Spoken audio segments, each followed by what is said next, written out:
Ladies and gentlemen, hello and welcome to this very special Transformers The Last Night fan event! So tonight we are live from Saint Bartholomew the Great, which isn't just the oldest church in London, it's also, and you are sitting in currently right now, one of the locations Michael Bay chose for the movie, and it plays a role in, let's just say, a rather pivotal scene, and that's all I'm going to say about that. Now, tonight we are bringing the stars of Transformers Last Night to a global audience. Not only do we have you guys sitting here in London, but we are being joined by thousands of fans watching online. So a big hello to you and welcome to this Transformers live Q&A. Because we're live, we want you to get involved. Any questions that you have for the stars or director as they take the stage, get them into hashtag Transformers Fan Event. That's hashtag Transformers Fan Event. We want to hear from you guys tonight. So with that in mind, all that's left to do is welcome the incredible cast and director who have brought this movie to the big screen. Make some noise, first of all, for Jerrod Carmichael, Isabel Moner, Josh Duhamel, Laura Haddock, Mark Wahlberg, and of course, the director of the film, Mr. Michael Bay!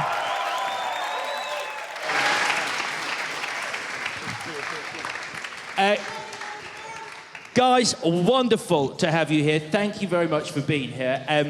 Let's kick straight off, Michael, with you. Tell us, The Last Night, where did the idea for the story behind The Last Night come from? Well, the other night we came up with The Last Night. No, I started a writer's room about two and a half years ago. We had 12 writers to come up with the mythology where different spin-offs could happen. So we created a whole Bible, and Steven Spielberg and I liked two of the ideas. We combined them together, and here we are. So I'm not going to tell you much, but it is a big adventure story, and hope you guys like it. Nice one. Mark, let me turn to you now. You shot not only in this very church, but at some incredible locations around the UK. First of all, what is it like to shoot here? And B, what is it like to be back, man? Well, it's nice. You know, for me, being in a church is always a special place. Although I did get reminded from Laura not to swear in a church. Usually I only spend about an hour at a time in a church. Now we spent well over 12 hours in this gorgeous building, so I slipped a few times, but I'm able to get to confession, you know, and be forgiven. But it's certainly nice to be back. But this is the first time I really shot for any real length of time in the UK, and this is by far the most impressive location. I'm still trying to figure out the history and the origin behind Stonehenge. I get it. I don't get it at all. So, and Michael built another Stonehenge right down the road that was equally as impressive, and we were able to blow it up. Well, it was a beautiful location. It was on a plateau, so we had better sunsets. Wow, better sunsets than Stonehenge. That's amazing. Laura, let me turn to you right now. Let's talk about Anthony Hopkins, because an incredible performance from a screen legend in this, and you share so many scenes with him. What was it like working alongside him in the film? He is such a cool cat. He is awesome, and he is so excited about being an actor, and it's almost like it's his first day every day. And he's funny and sweet and naughty and brought a real kind of... He doesn't get to be funny a lot, so that's why he liked it. Yeah. He liked to improv. He loves to improv, and he would kind of say the text that was on the script and then just pepper it with a little Anthony Hopkins joke at the end that would always be outrageous and usually really rude, and we would kind of bite our tongue and try and make the take usable because it was normally really funny. I do have to say, no one tells people to shut up quite like Anthony Hopkins, and he does it a lot in this movie. Shut up! Yeah. Shut up! It's brilliant. Let's do a quick shout out to getting some reactions in from you guys. Once again, if you want to get in touch with our cast, or indeed Mr. Michael Bay, it's hashtag Transformers Fan Event. That's hashtag Transformers Fan Event. We want to hear from you. Let's turn to some of the questions that have been coming in already online for you guys. This is one for everyone, and this is from @BeyondEnder from Slovenia. Thank you for your question. If you were a Transformer, would you be an Autobot or a Decepticon, and why? Jerrod, I'm going to start with you down that end. Autobot and Decepticon. You're just admiring the church. I mean, I think this church is older than religion. Like, I think it's like, it used to, and is there a dead person in here? Are we just like plugging a film in front of a dead saint? They're knights buried. Oh, okay. Oh, okay. I think that I would be an Autobot, but I have the soul of a Decepticon. At least that's what it says in my Tinder profile. I don't know. Isabella, how about yourself? Autobot and Decepticon. I can't go after that. You follow that. You can't. How do I follow that? I think I look like a Megatron. Yeah. Yeah? Yeah. No, I probably would be like a Decepticon who transforms into like a buggy. Like the really small ones that you feel claustrophobic in. Very small, yes. You just make sure you're never on Tinder. That's all I care about. Oh my God, wait, we have to go back to that though. Mark Wahlberg and when he thinks I'm talking to boys, we have to go back to that. What? He gets very defensive. I brought a friend to set from my hometown, and he's just a guy friend. You know, we're allowed to have guy friends. But he comes back to my trailer, and he looks really scared. And I'm like, why do you look scared? He's like, Mark Wahlberg doesn't like me at all. I'm like, why? And he's like, I walked out of your trailer, I waved to him, and he gave me this death look. And I think it's because I was walking out of your trailer. And I'm like, yeah, that sounds like Mark. He didn't like me talking to boys. Well, he's lucky he didn't get this 10.5 Timberland in his behind. That's next. Okay, after you're 18, we'll have some discussions about maybe holding hands. Josh, over to you. Autobot, Decepticon, and indeed why? Autobot or Decepticon, you know, the Decepticons are obviously a lot more fun, a lot more destructive. They die quicker. No, I don't know. I have it's such a difficult question because, you know, I don't want to be defined by either. I mean, obviously I'm going to say that I want to be an Autobot, but I probably behave like a Decepticon on Tinder. I don't have a Tinder account. I'm just Girls kidding. like Decepticons, man. I'm telling you. No, but the truth is, I have a '69 Camaro, yellow with the black pinstripes, that my son thinks is Bumblebee. He actually thinks is Bumblebee. He's waiting for it to transform. So, for that, I guess I have an affinity for the Autobots. I think you have to after that. That's incredible. Are you gonna tell him one day, or are you just gonna keep going? I mean, No, I'll let him keep believing it. Yep. So like when he's like 20 and he's still. It's like Santa Claus, you know. He'll figure it out when he figures it out. Yeah, good. Laura, Autobot, Decepticon. Maybe like the love child of an Autobot and a Decepticon. They like hook up and it's weird and nobody is really on board with it. Then they have a kid and that was me. Wow. Yeah. That is some. And I'm either my first car, which is a Peugeot 206 that only got to 30 miles per hour. And I used to literally drive up and down from Newcastle. It used to take me 5 days. Or a Mustang. I'd go with the Mustang, just speaking like abstract, but yeah. Mark, how about yourself? Newcastle, is that where you said the girls don't wear clothes in the winter? It is, babe, yeah. She was always like, oh, nobody wears clothing here in the wintertime. They're like, it's a big party place. I'm like, really? I don't see anybody. Well, we're in the middle of nowhere. But me, whatever Michael Bay tells me. Michael, both for yourself and I guess for Mark. No, it's going to be different. There's this thing called the headmaster named Cogman. He actually played this organ right here. I think I'd like to be Cogman's brother. Cogman is a great new character. He's a psychopath. Yeah. I mean, properly unhinged. He's brilliant. He must have been a fun character. And the voice, Jim Carter is the voice of Cogman, so it's really weird. It's like Downton Abbey meets Transformers. Well, everybody loved Cogman except for me. Yeah. You didn't love Cogman? It's tortured me the whole time. He does. It's great to watch, though. Michael, this is coming for you from Paul Burney, who's in Dublin. Paul, thank you for your question. Michael Bay, and this is a big one. Is this really your last Transformers movie? Yeah, it is.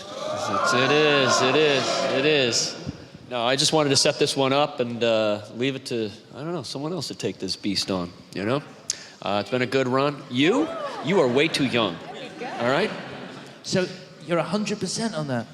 Well, Never say 100%. I mean, never say never, but I mean, you know, yeah, right now, no, for sure. Yeah? It's Yeah, over. we were a It's nightmare. over. What? You said that after the second one. What? You said that after Transformer number 2. Yeah, I did. All right, we've got another question come in. This is from Nicholas on Facebook, who is in France. Thank you for your question, Nicholas. Again, this is for one for everyone, the cast at least. Do you have anything in common with the character you play in The Last Night? Mark, inventor, Cade Yeager. Anything in common with Cade? Well, I'd like to say that I'm pretty much game for anything. You know, when I commit to doing something, I usually like to see it through to the end. So yeah, there's certain things, and I've got a temper. I'm pretty quick-witted when it comes to lashing insults back at people that are lashing towards me. But yeah, and you know what? And a concerned parent and a person who wants to help people that are in need. So yeah, I think so. Cool, man. Laura, you play Vivian Wembley, an Oxford professor. Tell us, anything in common with Vivian? Well, I mean, I'd like to think that I'm quite strong. And the only thing that's different, well, there's a few things that are different about us, but she's kind of relentless. And there's a scene in the movie where she asks Cade what he does, and he responds with inventor, and she says, what have you invented? And he can't answer, and she just keeps asking, and it's just really awkward, and I would let it go. I would kind of think, oh great, you're an inventor, and then let it go, but Vivian doesn't, she just keeps going. So I think that's the difference. I always like to make people feel comfortable, whereas Vivian doesn't mind if people in the room feel really uncomfortable. So you're not as mean. I'm not as mean. We're both English, we're both tall. You do look similar. Yes, we look similar, yeah. After 5 hours of hair and makeup, we do look similar. Yeah, I mean, no, listen, I loved her fight or flight, and I think that I would like to think that I'm like that as well, that if I'm set a challenge, then I would see that challenge through until I, potentially save the world. That's good. That is Who knows? That's a good bucket list right there. Josh, William Lennox, he's a badass. I don't really know much about William Lennox other than he just shoots guns and fires orders off at people. I remember I had a daughter in the first one. I think I left her to go fight Decepticons. He's got to read the script. I mean, it's really all I know. But I will say that this guy it's been a lot of fun to play because I'm right in the middle of the action, a lot of gunfire. You would come to the set, you were like, you love doing this, with the waves and all that. I really do love playing this character because I am right in the middle of it, All the crazy stuff that happens in this movie. He was about to say all the crazies All the stuff that happens, I'm right in the middle of it. So I've had a lot of fun making these movies, and so am I like William Lennox? I guess so in some ways, but I don't really know much about him other than I just fight Decepticons. Thank you. Yeah. Isabella, how much are you like Isabella? I'd say we're very similar. The name, which is a complete coincidence, by the way. I'm nothing like the Isabellas with 2 L's. Mine is with 1 L. No, I think we also like to get a little rough and tough, as you can see with my eye. I got in a fight with 3 people. If you can't see, a baby. she's got a red eye. Yeah, it's just a blood vessel, I think is what you call it. I was just gains, When you're a Transformer star, you gotta really build up your muscles. No, yeah, we're pretty similar. Yeah. Cool. And finally, Jerrod, Jimmy. He's terrified of explosions and he doesn't want to go to jail. I'm just like the guy. The same guy. Exact same guy. All right, once again, if you want to get in touch with us here, it's hashtag Transformers Fan Event. That's hashtag Transformers Fan Event, as some people have done already. Gizzy from the US says, OMG, this is so amazing. It's from Gizzy. Nathan, also from the US, says, I'm so excited. And Vimal from Poland says, don't stop making Transformers. So that's a command right there. We also have this. This is for you, Michael. Wait, I want to know what happens if we stop making Transformers. I want to know what happens to that guy. It was a threat. What does he do? Is he holding his family hostage in the basement? Did you ask that? Did you ask what happens if we stop making Transformers? Because that sounds like a threat. Vimal, if you want to get back in touch and just tell us your family is safe, that'd be lovely. This is for you, Michael. This has come in from Epoyan, and he says, why did you choose the title The Last Night? Why? Because it's got a lot of meaning when you see the movie. That's why.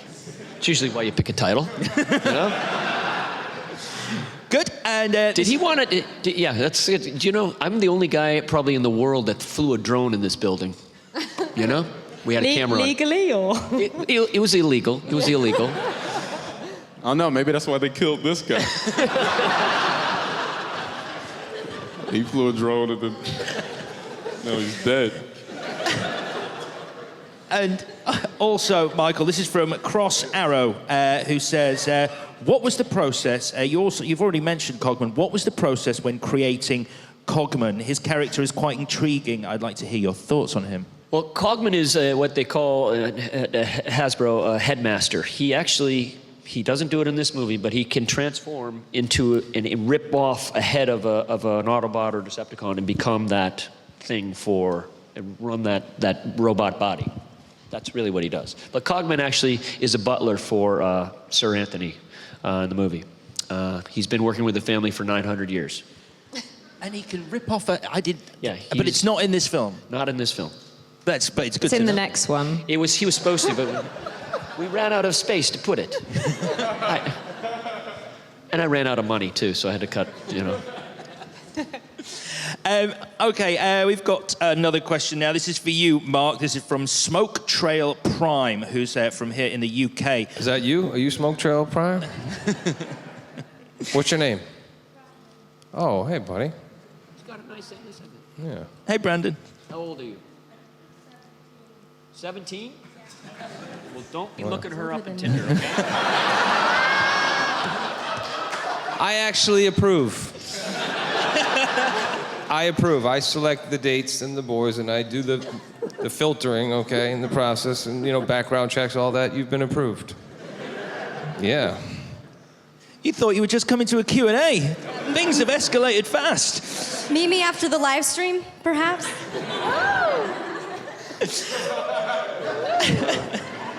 This just became blind date. Or maybe on the live stream. No, okay. It just get weird. I didn't mean to get weird. I'm sorry. I was gonna go back to stare at this dead guy. What was the question? So, as I was saying, Smoke Trail Prime says, Mark, did you need to be trained with a sword before actually using one in The Last Night? Because there's that badass scene where you've got a sword. I told Michael, I said, dude, I carry swords all the time. I said, relax. And then they put that thing in my hand. It's about 50 pounds. I'm like, oh my God, we're gonna swing this thing? So we kind of did on-the-job training. Which I wish I'd have done a little more homework to prepare, because I pride myself on being prepared, so. Yeah, I didn't want to look like I had never held a sword before. Does it feel as cool as it looks? Because it kind of looks cool holding a massive sword like that. Well, if you had a massive sword, you'd know. That's on you. That's not on me. You're making up your own jokes now. Have you seen Daddy's Home? I found that it got in the way. Woo! It is hot in here. Laura, this is coming from Alicia JPS from Newcastle, who says, what was it like shooting in the different places in England? Awesome. Michael took us on he was like our tour guide, and he took us on a tour of the UK, and just anywhere that was on the list of places to go, we seemed to go, and I was about to say blow up, but we didn't. It was amazing. What was your favourite location? Had you been to a lot of them before, obviously, coming from the UK? No. We went to... No, I love that accent. I love it. No, we went to multiple different castles and quarries, and Stonehenge was really cool. Going there. The real one or the built one, or both of them? They were both cool. They were both cool. Excellent. I will admit, Churchill's house, Blenheim Palace. Well, we did an explosion there, and we won't be allowed. I've got it on my video. There's a top little teeny window that survived World War II. I blew it out. Original glass. I blew it out. I've got it right here on my video. It's pretty sad. I think that's called evidence. Wow.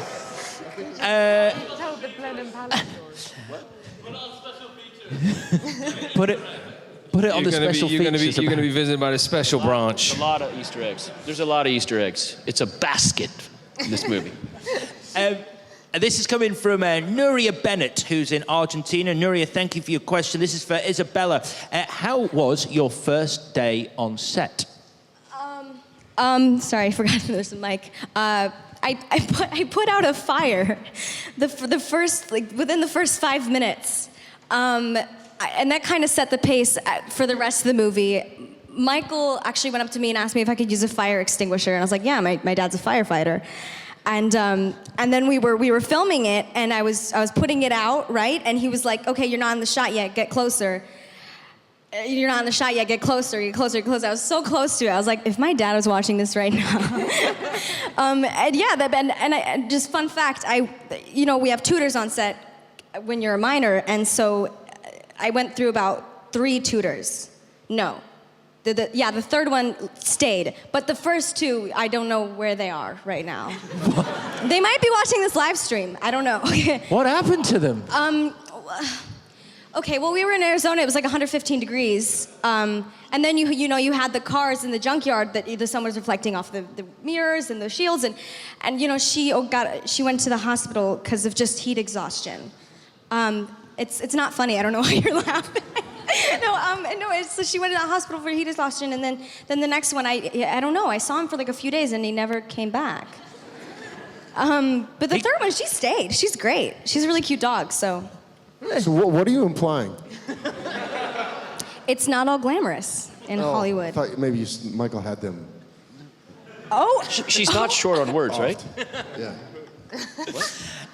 Next question, and this is for you, Michael, from Alfonso Nation, who is from the USA, who says, filming with IMAX cameras is new to the world of cinema. What were the main challenges of building the 3D cameras you used in The Last Night? Well, it's the first movie that we really use real IMAX size sensors. First 3D IMAX movie where we're 2 real cameras, not like the little cheapo thing I did on the last one. So the 3D is way better on this. It's a big beast too. I was going to say the word ass. I'm sorry. It's a big beast to move around. It weighs about 160 pounds. We had 3 units, you really should see this in IMAX. The 3D is great. I saw it in IMAX last night. It looks incredible. And you guys, you're going to be seeing it later. So, yeah. Are you paying? Is it for free? That's a lot of money. Movie was expensive, okay? There'll be a donation box at the end, okay? We've got another question for you, Josh. This comes from Brogan Francis 95, who's from here in the UK. I saw you and the cars filming the car chase on Grey Street. Did you enjoy your time filming in Newcastle? In Newcastle, I remember that well. Yeah, I was only there for about a day, and I think I just had some stuff where I was sort of running out and chasing them, but it was a chance for me to, go to the place where Earl Grey is from. I mean, that's where Earl Grey tea is from. I found that fascinating. Yeah. So, no, Newcastle was amazing. I brought my little guy up there. I remember really well, there was a kid that was from Newcastle that showed up in a homemade Optimus Prime costume, and it was unbelievable. Does anybody remember, were you there for that?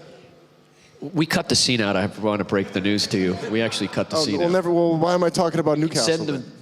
I don't know. I don't even think I was in it. I actually think I went up to Newcastle and didn't shoot anything.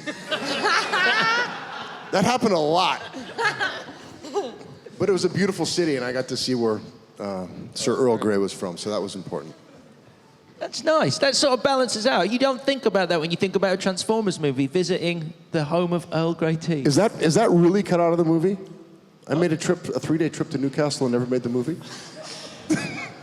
Yeah, that's correct.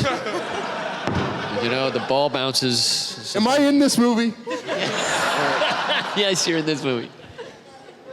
You're in this movie. Jerrod, this is coming from Gabriel Canavy in Sheffield, who says, Jerrod, who is your favorite Transformer and why? Okay, two things. One, I'm still just Josh being so amazed at Earl Grey. It's just a great, There's a giant statue of Earl Grey. Like, you just walking around Newcastle like, I can't believe I'm in the place where Earl Grey. And the other thing, did we ever find out about the dude's family? Or no, we're just gonna let that ride? All right.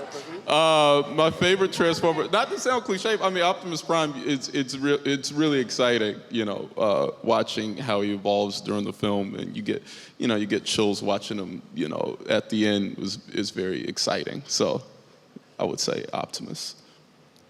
Good answer. Solid answer. Optimus Prime. Yeah. Mark, this is coming for you from Alice, who's on Facebook and is from Brazil. Did you get to drive any of the cars while filming Transformers? Yes, but you gotta understand, like, Michael is like a bodyguard for all the expensive cars. You can't even get close to it. You can't touch it. They're in hair and makeup for longer than I am. Yeah.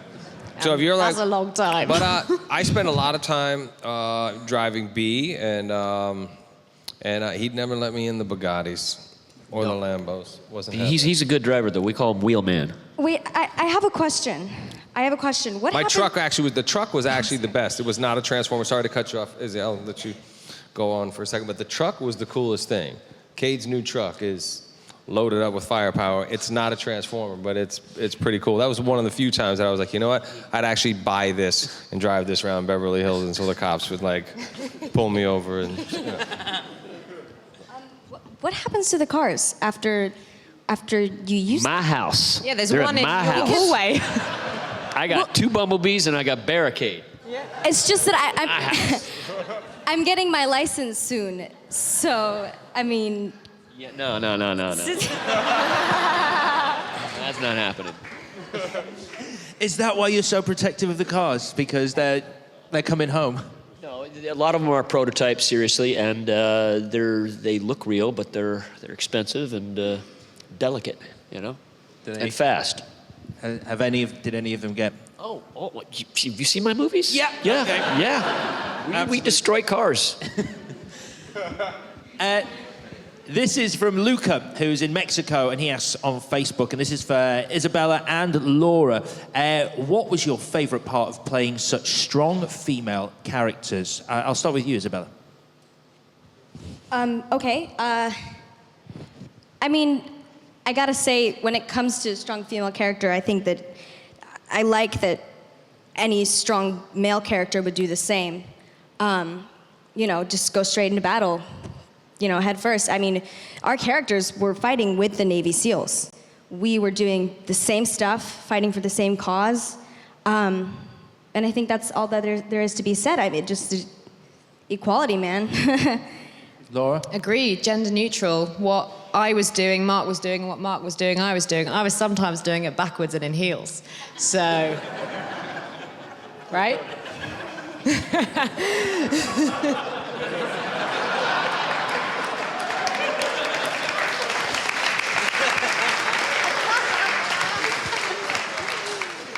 cool. It was really cool when I read the script and I was reading this woman who was powerful and strong and independent and very happy being single. And it was great as the script went on. She has, I said earlier, great fight or flight, and she and Cade work together throughout the film, and they need each other and they both fight as hard as each other, and that was exciting to me, actually. Cool. This is for Jerrod.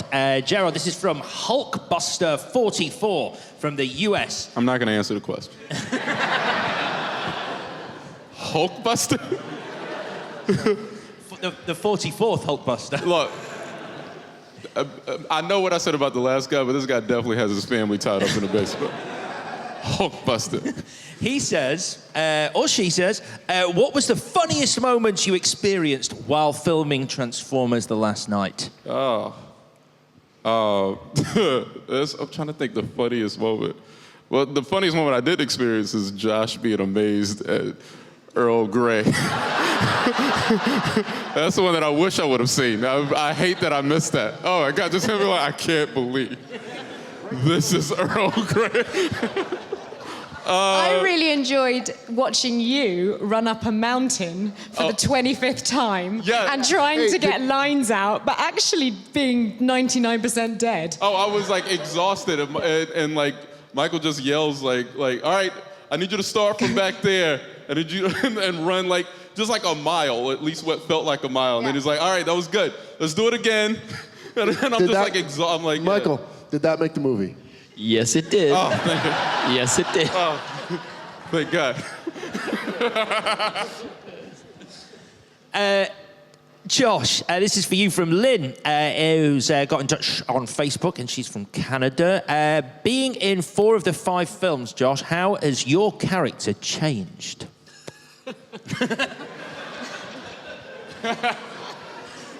He started off drinking coffee and now he drinks tea.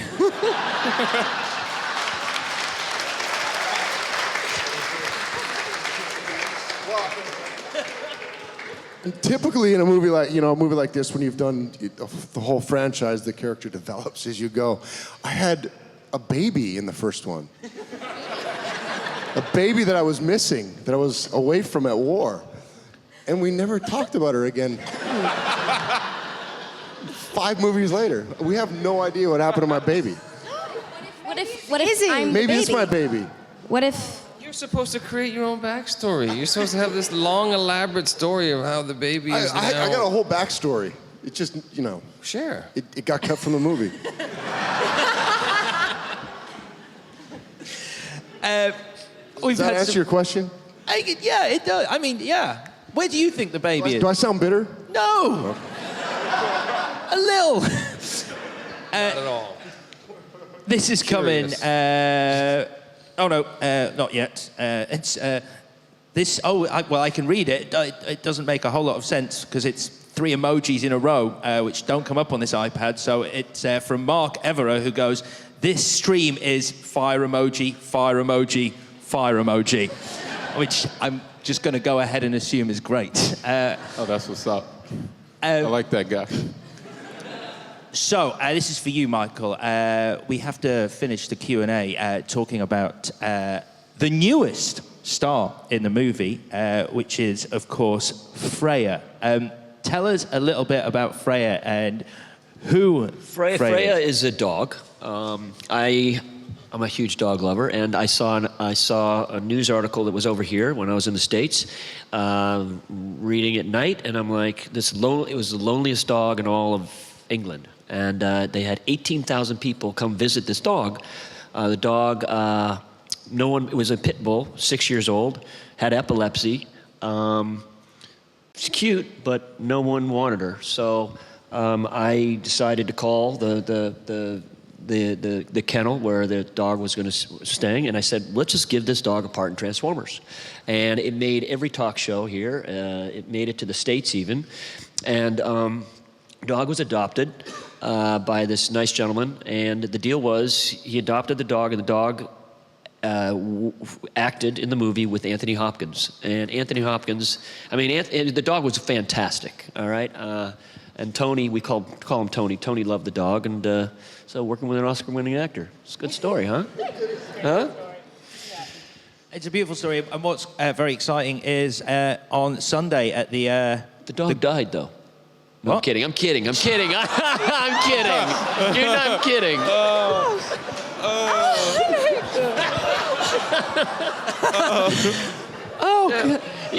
Because I was about to say the dog's walking the red carpet at the premiere on Sunday. It's really great. Yeah, that was going to be a big surprise Mike, for you, but gotta- you out-surprised me. Mike, you guys, is a girl here. Everything you said is just destroying her. Like, I'm sorry. I'm when you sorry. blew out the window, she was hurt, and it's like the dog is dead, and she's like, oh my God. It's like just destroying her. Guys, unfortunately, that is all we have time for. It's been incredible. You guys going to see the movie now? Yeah. Oh, awesome. It's much better to watch the movie than sit here and listen to us. Okay. Definitely. A lot of money. It's costing me a lot of money. All that's left to do is to thank our wonderful cast and director. Let's hear it for Jerrod Carmichael, Isabel Moner, Josh Duhamel, Laura Haddock, Mark Wahlberg, and of course, Mr. Michael Bay. You'll want to see the movie when it hits cinemas. Check us out. We're live from the global premiere on Sunday. Thank you very much, guys. Thank you.